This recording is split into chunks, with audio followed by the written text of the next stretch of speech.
João Gilberto. Esse é o tema do vídeo desta semana, no qual eu vou dar a minha opinião a respeito dele e a respeito da morte dele que aconteceu na semana passada. Presta atenção. Meu amigo e minha amiga, o tema dessa semana é João Gilberto. Ele faleceu semana passada aos 88 anos e eu resolvi gravar esse vídeo aqui para externar a minha opinião a respeito dele, a respeito da obra dele. Antes, evidentemente que você faz a sua inscrição aqui no canal, visita a nossa lojinha cheia de produtos bacanas. Um belo gole aqui para a gente começar a falar a respeito do João Gilberto. Para todas as pessoas que nunca ouviram mais do que 3 músicas do João Gilberto, ele foi um sinônimo de artista chato, né? De artista insuportável, não sei o que, aquele papo todo. O que eu tenho a dizer a respeito dele é exatamente o contrário do que essas pessoas pensam. Porque, na verdade, todas essas características que as pessoas apontam no João Gilberto, na verdade não era chatice pura e simples, mas sim um conhecimento técnico que o João Gilberto sempre teve, desde o início, e principalmente um respeito pela plateia. E essa plateia que justamente em vários momentos desrespeitou bastante o João Gilberto. Bom, antes de tudo, antes que você pergunte o que eu acho do João Gilberto, eu só vou mostrar para vocês alguns discos que eu tenho dele na minha coleção, como por exemplo a edição original do primeiro LP do João Gilberto, que é o Chega de Saudade. A edição originalíssima, tá vendo? Capa sanduíche, edição de 1959. Tenho também o terceiro disco dele, que é o João Gilberto. Esse aqui, o terceiro disco dele. Eu não tenho o segundo LP deles, que é O Amor, o Sorriso e a Flor, de 1960, porque até hoje eu não encontrei uma edição original que esteja em perfeito estado. Toda vez que eu encontro esse disco, ele está muito riscado e não vale a pena. E esse aqui é o João Gilberto, é o terceiro de 61. Eu tenho esse aqui, ó, O Amoroso, que também é sensacional. Vou até tirar aqui da capa para vocês verem aqui. O Amoroso. Tenho esse disco aqui gravado no Festival de Montreux, um duplo ao vivo, que também é muito legal. Tenho também esse ao vivo aqui, que foi gravado mais recentemente. Se não me engano, isso aqui é dos anos 80, na verdade. Bom, mas enfim, eu mostrei esses discos aqui pra você, por quê? Porque eu realmente gosto muito do trabalho do João Gilberto. E quando eu falei agora a respeito do nível de exigência do João Gilberto, o nível de perfeccionismo dele, é importante que você saiba o seguinte, que hoje, todo músico sabe que ar-condicionado desafina instrumentos de corda, tá? Todo músico sabe que não dá para tocar sons suaves de violão e voz perante uma plateia barulhenta e mal educada. E todo mundo sabe que se é para sair de casa para tomar calote em show, é melhor nem sair. Tá? Todo músico sabe disso. A questão é que o João Gilberto sabia disso 50 anos atrás. E durante toda a carreira dele, ele tomou atitudes que hoje qualquer músico no lugar dele tomaria. E mesmo assim, ele foi tratado da maneira como ele foi, por essa patuleia ignorante que existe por aí e que já domina o país há décadas. Ele foi exatamente tratado como a maioria das pessoas pensa, como um cara chato, um artista que dava cano. Nada mais errôneo do que você pensar no João Gilberto dessa forma. E você tem que entender que realmente o perfeccionismo dele era lendário e era justificável. Desde o início, né, desde que ele gravou esses discos aqui, sensacionais, ele exigia 2 microfones de estúdio para captar o som do violão, algo que não se fazia naquela época, no final dos anos 50, comecinho dos anos 60, para que o operador de som, o operador da mesa, ele tivesse uma possibilidade de equalização muito maior e melhor. Por exemplo, quando ele ia fazer shows em lugares, por exemplo, que tinha uma acústica ruim, um lugar que fosse muito barulhento, ele pedia determinados tipos de microfones justamente para que esses sons externos não vazassem na hora que ele fosse cantar. Ele pedia monitores bem potentes, você tá entendendo? Do lado dele, para ele poder se ouvir bem. Ele pedia um tapete de lã denso sob os pés. Ele pedia um banco de piano, uma cadeira que fosse extremamente anatômica, para ele poder manter o diafragma dele solto e ele pudesse cantar da maneira correta. O rider dele, né? O rider, para quem não sabe, é aquela lista de equipamentos que o artista normalmente pede para um determinado local. Ele, na verdade, ele não é muito diferente do que qualquer pessoa que tem um home studio usa nos dias de hoje. Ou seja, o João Gilberto, ele estava meio século à frente de todo mundo. E foi exatamente a partir desse perfeccionismo dele no final dos anos 50, começo dos anos 60, que fez com que vários técnicos de estúdio passassem a prestar mais atenção e a se dedicar a estudar as possibilidades de diferentes microfones e de amplificação. Por quê? Porque o João Gilberto, ele sacou que ele não tinha aquele vozeirão de todos aqueles cantores daquela época, você tá entendendo? O pessoal que cantava bolero, Silvio Caldas, Orlando Silva, todo aquele pessoal que tinha aquele tremendo vozeirão. E ele percebeu que se ele pudesse usar um microfone e um amplificador a favor dele, ele poderia cantar como se ele estivesse falando, que era exatamente o que fazia, por exemplo, o Chet Baker. Aquele lendário trompetista, que ele tinha uma voz também muito pequenininha, muito suave. E claro que o Chet Baker influenciou a maneira de cantar do João Gilberto, isso é inegável. E com tudo isso, vários artistas daquela época, que também não tinham voz potente, eles passaram a se valorizar e ser valorizados por todo mundo, justamente por conta dessa qualidade.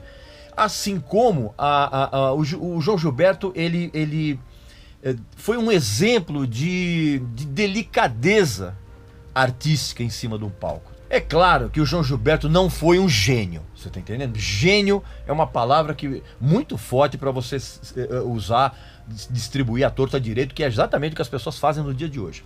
O João Gilberto não foi um gênio, você tá entendendo? Mas ele certamente criou um estilo de tocar violão muito complexo, que era completamente rítmico e harmônico ao mesmo tempo. De uma certa forma, o João Gilberto ele criou esse estilo que ele unia o ritmo do samba com as harmonias do jazz, que era algo absolutamente impensável assim na década de 50, você tá entendendo? Por quê? Porque aquela foi uma década totalmente dominada na música brasileira por aqueles sambas canção arrastados, tristões, você tá entendendo? Que eram praticamente onipresentes no rádio brasileiro. Antes de continuar com esse papo a respeito do João Gilberto, presta atenção nessa mensagem importante que eu tenho para você que é pai e mãe e está preocupado com o futuro dos seus filhos nesse planeta cada vez mais sujo pelo lixo plástico.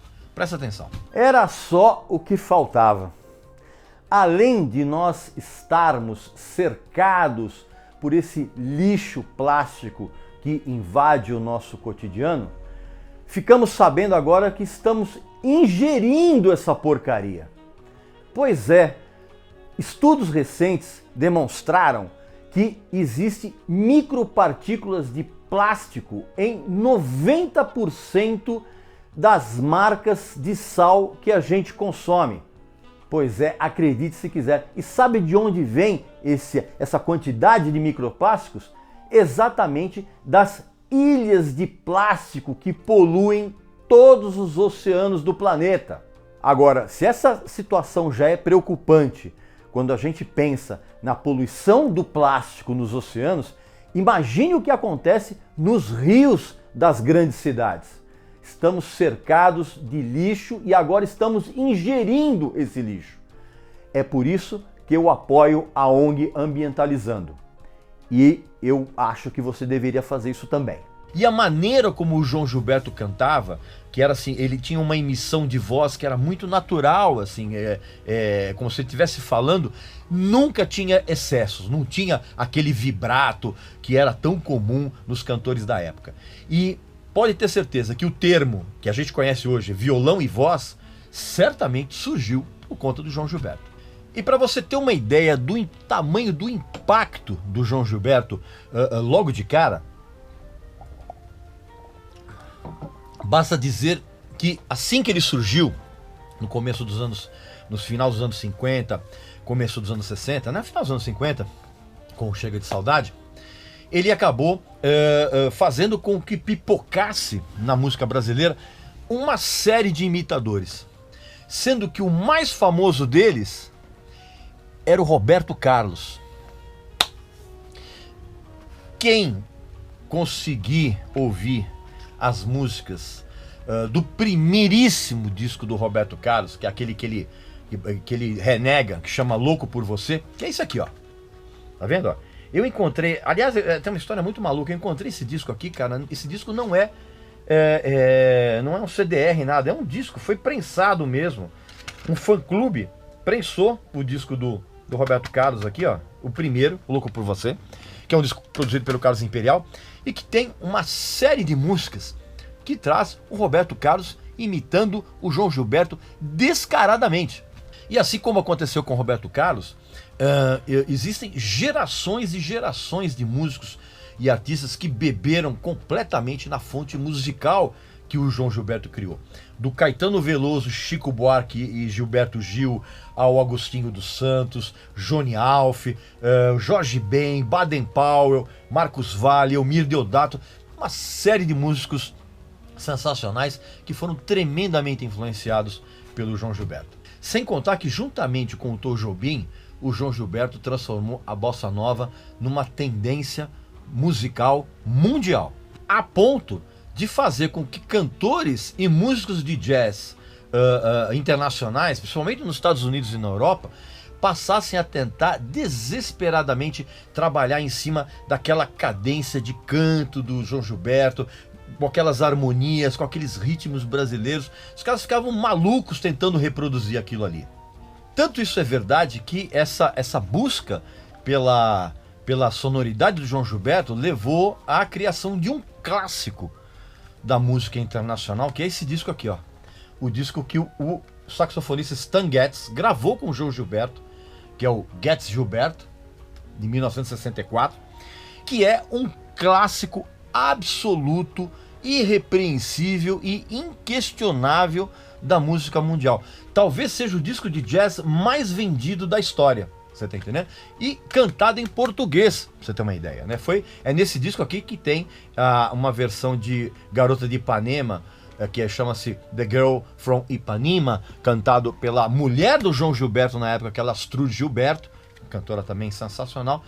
E foi essa versão que foi simplesmente se tornou um clássico mundial. Até o Frank Sinatra se rendeu à bossa nova e gravou um disco com o Tom Jobim, mas isso é uma outra história que eu vou contar num outro vídeo. Uma outra coisa muito legal foi que o João Gilberto, ele deu ao Brasil uma linguagem sonora que ela soava genuína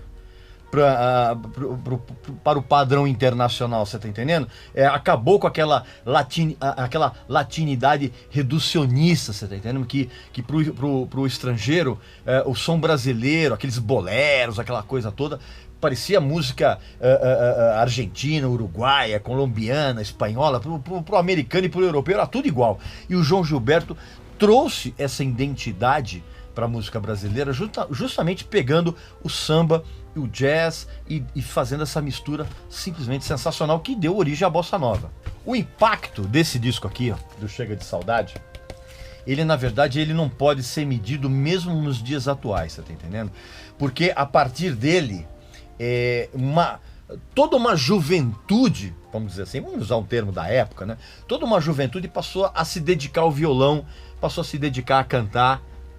E até hoje, a influência desses primeiros discos do João Gilberto, elas podem ser encontradas, por exemplo, na obra do Burt Bacharach, na obra de cantoras atuais hoje, como por exemplo a americana Stacey Kent, na pianista e cantora canadense Diana Krall, mesmo guitarristas de rock, por exemplo, sempre pagaram um pau pro João Gilberto, cara. Um exemplo deles é o Andy Summers, que foi o guitarrista do The Police, que é um cara bastante envolvido com música brasileira já há muitos anos, e ele conta que quando ele ouviu o Chega de Saudade nos anos 60 na Europa, aquilo ali transformou a cabeça dele em termos de harmonia, que de uma certa forma acabaram até trazendo certos acordes que depois ele acabou usando no The Police, por exemplo. Sabe um outro cara também muito conhecido dentro do cenário rock and roll, que também foi muito influenciado pelo João Gilberto? Foi o Paul Weller, o ex-guitarrista do The Jam, e que hoje tem uma carreira solo sensacional.